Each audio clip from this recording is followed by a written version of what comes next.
Everyone, I am Harshalini Nangovan, currently a data analyst intern at IYAP. As a part of today's Knowing Yourself session, I completed my Johari window reflection. It really helped me understand myself better, um, both in terms of what I know and what others see in me. So, open quadrant. So, in my open area, I identified characteristics like being so supportive, deadline focused, and someone who speaks first and thinks later. These are qualities I and others noticed about me, and they often guide me the way I work and interest with others. The second quadrant, blind quadrant. In the blind area, I realize that sometimes I can come across as too direct or impatient, and that I might underestimate my own problem solving skills. These are things others have pointed out, but I don't always notice about myself in the moment.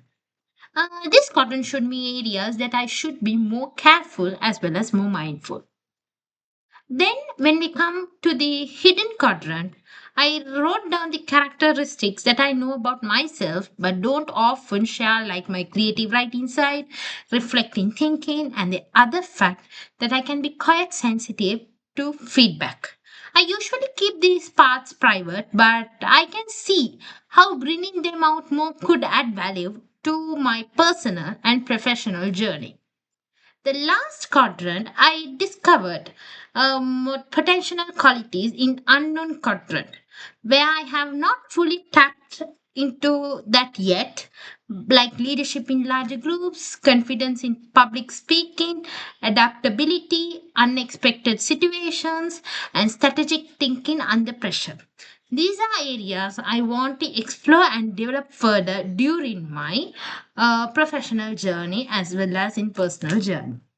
So overall, this reflection gave me a clearer picture of myself, what I already know, what others say, and what I still need to discover. I'm looking forward to apply these insights in my professional journey, but also in how I grow as a leader. Thank you.